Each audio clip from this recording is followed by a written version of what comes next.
Bienvenidos. La larva es una de las unidades más importantes dentro del enjambre Zerg, ya que a partir de esta unidad surgen el resto de las criaturas que componen al enjambre, ya sea desde el pequeño Zergling hasta el poderoso Ultralisco. Es por este motivo que en el video del día de hoy vamos a hablar sobre sus aspectos generales, algunas dudas que surgen sobre esta unidad y sobre todo la historia que hay detrás de esta pequeña unidad.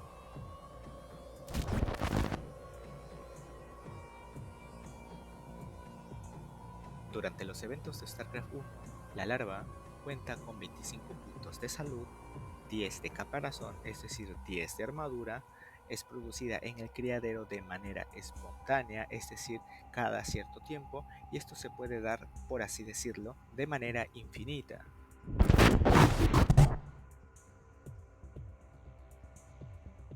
Durante los eventos de StarCraft 2, la larva mantiene estas mismas características, es decir, 25 puntos de salud, 10 puntos en armadura, sigue siendo producida por el criadero, pero en este caso cambia la cosa, ya que la reina es capaz de producir larvas, es decir, a través de un líquido lleno de proteínas que es inyectado al criadero, es capaz de aumentar la producción de las larvas.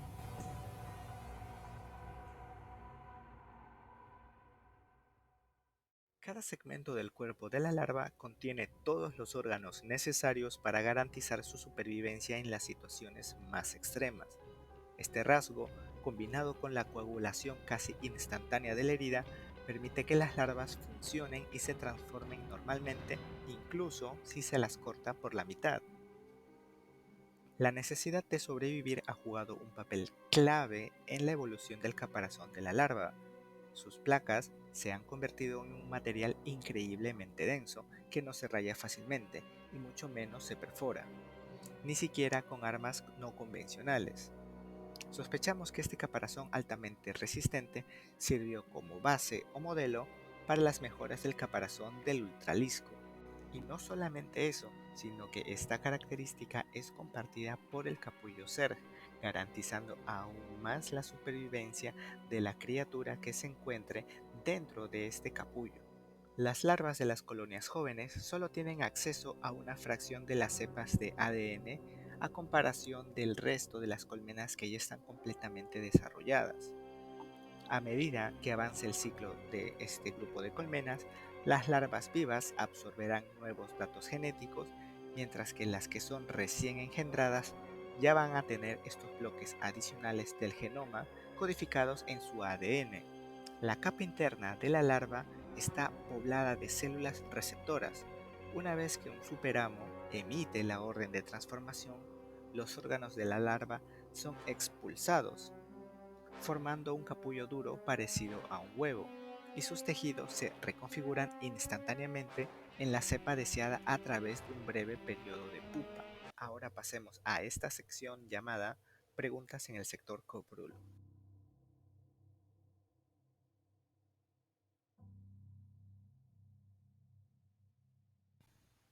Las larvas son tan resistentes ya que estas son la base del ejército Zerg. Por este motivo es vital garantizar su supervivencia.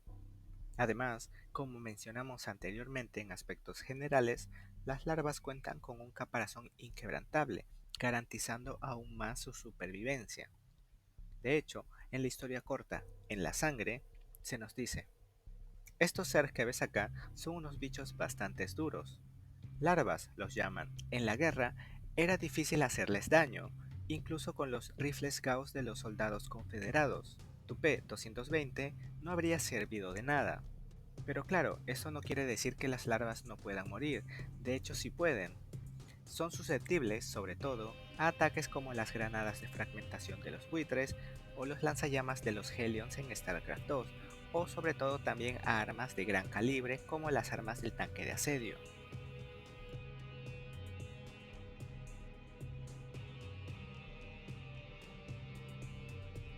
Esta pregunta es muy interesante. Yo tengo una teoría personal, pero déjenme saber qué es lo que opinan ustedes. Como sabemos, las larvas sí pueden mutar en las diferentes criaturas que componen al enjambre, sin embargo, necesitan una estructura determinada. Si extrapolamos esta situación a la vida real, sería algo como la reproducción humana, ya que una mujer sí puede tener hijos, Sin embargo, necesita la contribución genética del cromosoma del hombre para realizar esta función. Esta sí puede mutar en las diferentes variedades de criaturas Zerg. Sin embargo, la carga genética adicional que da la estructura, por ejemplo una reserva de reproducción, sí es necesaria para que se pueda completar esta acción. Entonces, aquí también podríamos obtener la respuesta sobre lo que ocurre cuando una estructura Zerg es destruida. La carga genética adicional se pierde y como resultado una larva no puede mutar en dicha unidad, ya sea un Zergling, un Hidralisco, un Ultralisco, un Mutalisco, etc.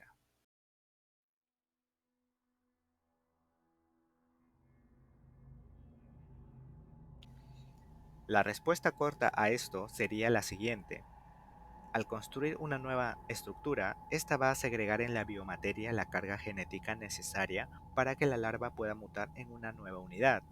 Sin embargo, si esta estructura es destruida, la carga genética se pierde y por lo tanto las larvas existentes, como recién nacidas, no podrán mutar en una cepa ser determinada. Claro, obviamente en la vida real esto no tendría sentido o podría parecer absurdo, porque las cosas no ocurren así. Pero recordemos que tanto en las películas como en los videojuegos existe una lógica dentro del mismo. Es decir, que en el juego hay una justificación para que esto pueda ocurrir. Antes tenía una teoría diferente a esta, ya que cuando leí la historia corta llamada Hay una guerra, se menciona lo siguiente. El ataque fue un éxito tremendo. Los cadáveres de hidraliscos calcinados se habían hundido en la biomateria, y las reservas de reproducción expulsaban larvas muertas. Debido a esto, creí que las larvas necesitarían ir de estructura en estructura adquiriendo el código genético de las diferentes criaturas Zerg, pero esto no es eficiente, y como nos dijeron durante toda la campaña de Heart of the Swarm, el enjambre siempre va a tratar de ser eficiente. Por este motivo es que el hecho de que las larvas tengan que moverse de un lugar a otro para adquirir una carga genética es algo tonto y sobre todo poco eficiente, además de que las hace más vulnerables a ataques, ya que el enemigo podría identificar o buscar un momento en el que las larvas estén moviéndose para atacarlas, ya que en este estado serían más vulnerables. En conclusión, las larvas adquieren la carga genética adicional segregada por las diferentes estructuras a través de la biomateria, y las larvas nuevas ya lo tienen incorporado.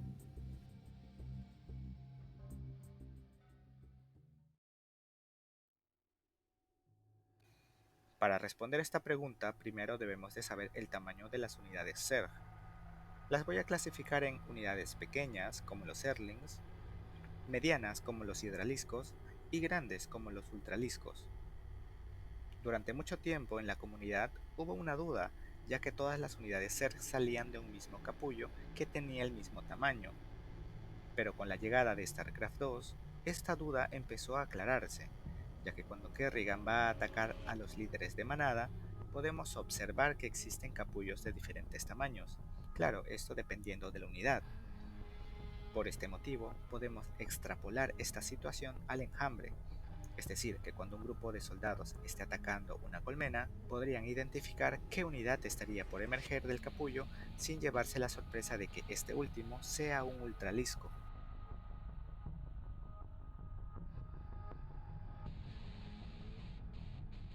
Así lo quiso la TVA, mijo, no esté chingando. Recordemos que este aspecto es considerado como un mecanismo de defensa, por lo tanto, solamente será usado en situaciones extremas. Además, recordemos que una colmena cuenta con un control de unidades determinado por la cantidad de superamos.